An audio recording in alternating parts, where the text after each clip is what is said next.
points. Let's get back to Mallory Park, Steve Parish and Barry Nutley. 32 riders line up across 7 rows. The front row, I remind you, Woolsey Coulter, Kevin Mitchell, who's had 2 wins so far, Bosworth, Steve Hislop, last year's champion, and young Paul Brown. It's going to be interesting to see whether Paul Brown, number 34, on the left-hand side of your picture, stands up to the psychological pressure. An enormous amount of responsibility on him, because this could be his first major championship win. But Hislop, number 1, tucked out of Brown's slipstream there and died for the inside round Gerrard's. So Steve Hislop from Hoyk, number 1, on the factory Honda, is out in front. Paul Brown had a very good start, but not quite good enough. Away they go then out of Gerrard's, down Steb Straight for the first time up towards the Lake S's. Brown is in second place, but a cracking start by Hislop. Yeah, Hislop got a flyer off the line there, and it's very critical. You work very hard during the training and testing to get a front row, and then it's so easy to make a mess up of the start. But Hislop got the clutch, fed in perfectly, kept the front wheel down and he's away, but Paul Brown's pushing hard. Through the chicane, Paul Brown out in front, he's got past Hislop, so the pole position man Brown leads. Then it's Hislop, then Alan Carter is in 4th place, so the second place man in the championship, number 2, is in 4th place from the second row. Carter then is on the charge, so Hislop's teammate, Hislop is in second place there, number 1. In 3rd place it's Woolsey Coulter, who was 5th fastest qualifier but on the front row. And then the men who matter are really out in front of the action. There he is, number 2, Alan Carter. From Halifax, he has to get past Paul Brown and pull away to a convincing lead, but just look at Brown, number 34, go. Paul Brown set an incredible time, half a second under the lap record in qualifying, and that was no fluke, because he's really pulling away now from Steve Hislop. Of there walking away, that looks a little bit like, and that's Steve Sawford, number 5, Steve Sawford from Sandy and Bedford, up and away, rider safe, bike damaged but won't be carrying on. Meanwhile, race leader, number 34, from Messingham in Scunthorpe, Paul Brown, just 23 years of age. What a sensational season. Look at Alan Carter up to second. So Carter really doing everything he wants to do now. Number 2, Alan Carter, teammate Steve Hislop right with him. Carter then came from the second row. Just look at these 2 Honda teammates go. Through the Lake S's. Number 3, Woolsey Coulter from Portadown in number 3 in 4th place. Carter ran wide then. He got extremely wide, and it's let Steve Hislop nip through. He just outbraked himself and ran wide, and that allows Steve Hislop to go through on the inside. Number 44, Paul Lewis, also tucked well in the action. There's Lewis going, but in the race lead now, number 34, Paul Brown still. Hislop from Carter, number 2, the second of the red bikes as they round the lake, and Gerrard's. Well, I'm almost at a loss for words but to describe Paul Brown, because what a sensational debut to this young man's national racing season, under the protected wing, really, of Rob McElnay, who has just lifted the 750cc title. Has to have a brilliant future ahead of him.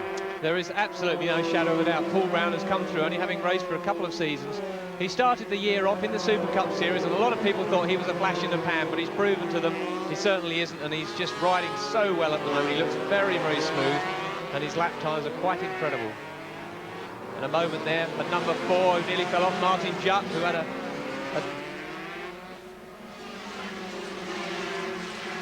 Yeah, Jupp, as you say, had a very nasty accident at Alton Park, was concussed in actual fact for 3 days, but he's now back in the action and going well, Martin Jupp, but I have to say he'll be going fairly cautiously round here. These front 5, though, now breaking away. Carter still in second place. This is the race leader, 34, Paul Brown. Second place, Carter.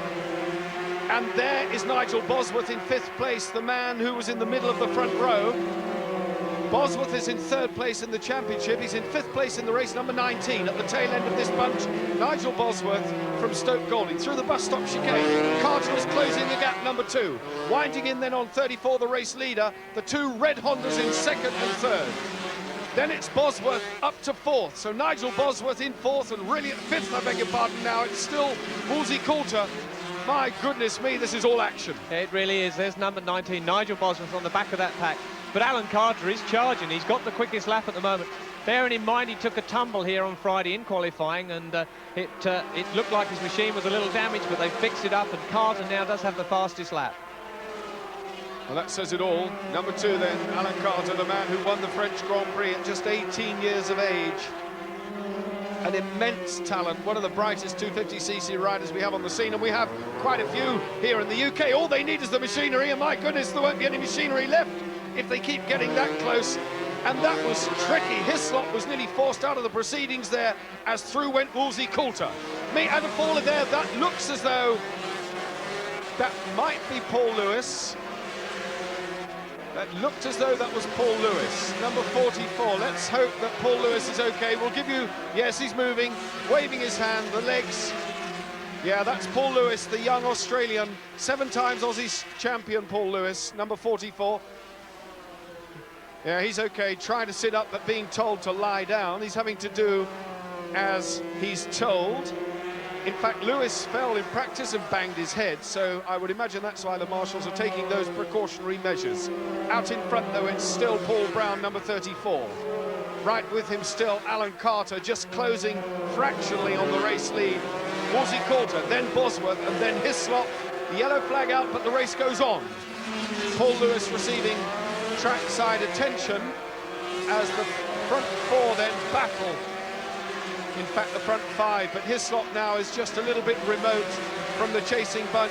Any idea what might have happened to Lewis there? Well, the place where he lost it, it was on the power, and he just lost it, come out of that corner in 2nd gear, change up into 3rd, and just at that point, I think the rear of the machine, the tyre lost traction and slid round, and unfortunately, he just managed to clip the end of the Armco barrier, which is protected by tyres. So with any kind of luck, and I believe they're going to stop the race because he is in a dangerous position. So the red flags are out, so the race has been stopped.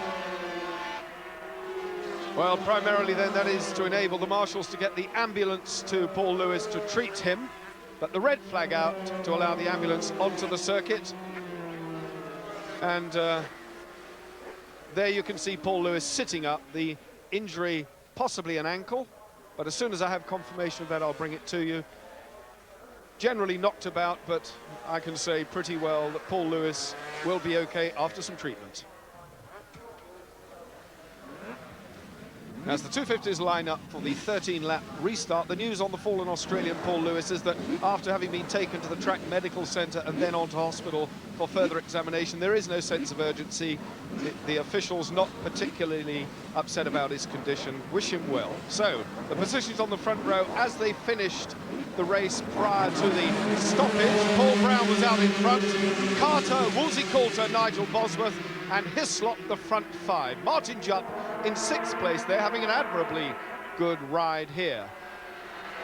13 laps then the restart. The aggregate will decide the winner. So in other words, the positions in this restart, when added to the positions for the first half, will decide the overall result. Another cracking start by number 34, Paul Brown. There is no end to this man's talent. There isn't, but Alan Carter's made a better one. He's made a flyer of a start, so it's Alan Carter, number 2, leading the race now. He'll be very, very keen to get away as much as he can from number 34, Paul Brown, because as we said, aggregate time. So there's a green flag out there. That shows that it's clear track, no problems whatsoever. So they're showing, and it's no problems for this man, number 2, Alan Carter, as he's storming away, trying to put as much distance between himself and number 34, Paul Brown. Well, we were commenting during the stoppage that Paul Brown won't be at all happy with the fact that the race was stopped, and indeed he won't, because right out in front now is arch rival Alan Carter, 2nd place in the championship, sitting on 52 points. Right with him, number 3, Woolsey Coulter, in 4th place in the championship, I beg your pardon, on 49. So any one of the top 4 could lift the title if some misfortune befalls Paul Brown, number 34, who is not, at the moment, in the top 3. And there he is, I beg your pardon, he's in 3rd place now. Having moved up, he's now in 4th because Woolsey Coulter in 2nd, number 19, Nigel Bosworth. Just look at these two. Number 34, Paul Brown in 4th, right ahead of him, the local man, Nigel Bosworth. Then it's Hislop, number 1, but race leader, number 2, Alan Carter. Over the start-finish line they go, down towards Gerrard's, flat out down here into this right-hander. Fourth place might be good enough. I'm not going to begin to work out the mathematics. My goodness me. But the other thing we have to take into consideration that Paul Brown was around about a second and a half out in front in the first leg, so he does have that sort of cushion.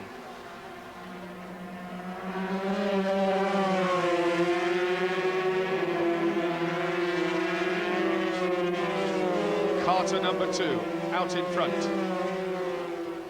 Then Woolsey Coulter. Paul Brown taking a long dive round the outside. Still in third, fending off a very serious challenge from Nigel Bosworth, number 19. These four then stretching away from Steve Hislop, number 1 in fifth. Right with Hislop in sixth place, number 4, Martin Jupp. Alan Carter, the race leader, having the race of his life. Bosworth, this man, we're with him now, number 19, being dropped back ever so slightly. And the pressure really on. Just look at Paul Brown up to second place. Number 34, very, very determined, knows what he has to do. That was an incredible pass there. He just went through on the inside, and there isn't the room to do that, but he forced his way through, and a lovely, neat overtaking manoeuvre. So now he's got his sights set firmly on Alan Carter, and I think we'll see him have a bite at him here at the hairpin. Paul Brown, the second place man, has just stormed round and set a new lap record. So really on the charge, number 34, Paul Brown. This was a beautiful pass. As they came down into Gerrard's corner, there was just a little gap there. Woolsey Coulter had left a gap, and Paul Brown forced it a bit wider. So straight the way through. Woolsey Coulter must have been extremely surprised by that pass. We are all, without exception, absolutely amazed by the maturity of Paul Brown, the second place man in this race. Under real pressure, 10 points is championship lead, and you would expect someone maybe at 23 years, which are relatively tender age to be at this level of competition, maybe to throw caution to the wind and do something silly, but not Brown. Well, I very much hope for his own sake he doesn't, but all he has to do now is sit on the rear wheel behind Alan Carter, but he's got to be careful because Woolsey Coulter has another bite, but Paul Brown has the faster line. I think he can hold it to the chicane, but no, he can't. Woolsey Coulter is really pushing, and that's the last thing that Paul Brown... A ding-dong battle. Woolsey Coulter, number 3, up to second and is closing on the race leader. So race leader number 2, Alan Carter, 2 on the bike, 1 in the race, 3 on the bike, 2 in the race. And these two men are really battling for second, third and fourth place in the championship.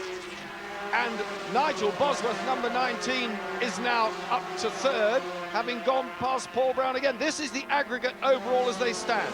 So Brown, who's in fourth place in this race, is still leading the championship. Carter in second, Coulter, Bosworth, Hislop and Jupp. So that is the amended position on aggregate after the stoppage.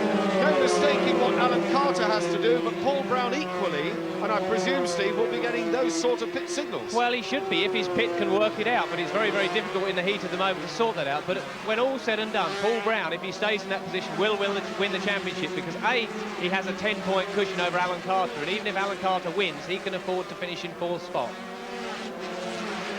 A proliferation of pit boards sticking out as they came across the start-finish line there.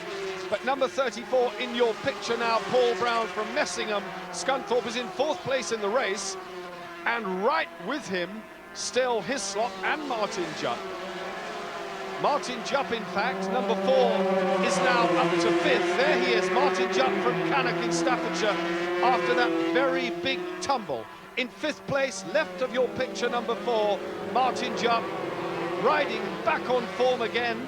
And if you were watching Alton Park, you'll remember that Martin Jupp crashed in a big way. His bike leapt over the barrier and absolutely skittled one of the marshals, hopefully, and in fact, thankfully, without injury. And while you're talking, Woolsey Coulter's gone into the lead. So number 3, Woolsey Coulter's taken the lead from Alan Carter. Now, that's not doing Alan Carter's championship hopes any good either.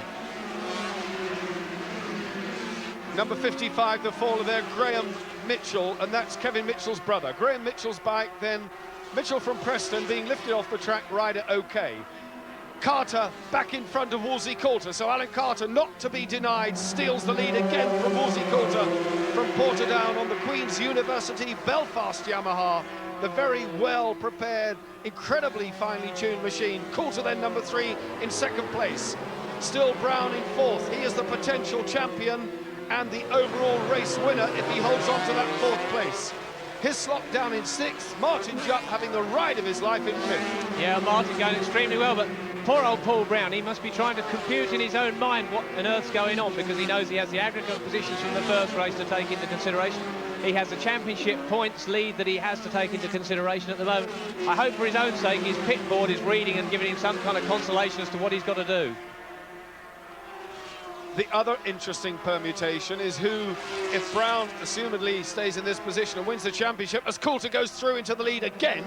Woolsey Coulter, number 3, goes in front. I was about to say the other interesting permutation is who the Dickens is going to finish second, because the sums between these two, numbers 3 and 2, as around the outside goes Paul Brown, but it's the long way round. What a frantic 250cc race. Just look at these 6. Well, that was a gamble that Paul Brown obviously decided he was going to take. It didn't really do him any good, but it was a chance that the front guys were going to hold himself up on the tight line and he'd try the outside line, but he's still back in 4th spot. It hasn't done him any good. As I speak, Woolsey, no, he doesn't quite get through. Martin Jupp had a look on the inside. The pit wall absolutely bristling with signboards again. How do they identify their own signals, Steve?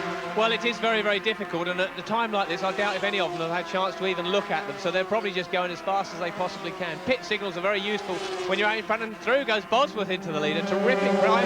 He outbraked Alan Carter through there and took second straight into the lead.